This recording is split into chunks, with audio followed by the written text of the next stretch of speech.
Aura Kasih telah resmi bercerai dari Erik Amaral pada tanggal 28 April tahun 2021.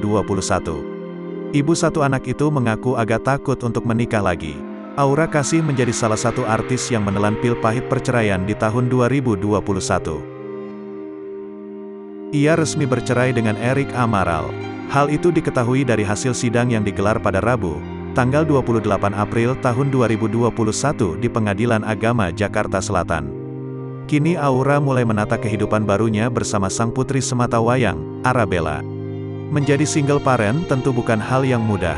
Lantas apakah Aura berniat untuk menikah lagi? Lewat Q&A di Instagram Story, Aura membeberkan kemungkinan dirinya berumah tangga lagi. Ada rencana nikah lagi gak kak? Tanya netter seperti dikutip tribunstyle.com dari Instagram, Senin tanggal 27 September tahun 2021. Aura kemudian mengaku cukup takut untuk menikah lagi. Agak takut, jawab Aura. Meski begitu, Aura tak mau menutup hatinya. Ia mengaku bakal menikah lagi jika sang pasangan mampu meyakinkannya. Tapi ya tergantung pasangannya bisa meyakinkan gak, imbuhnya.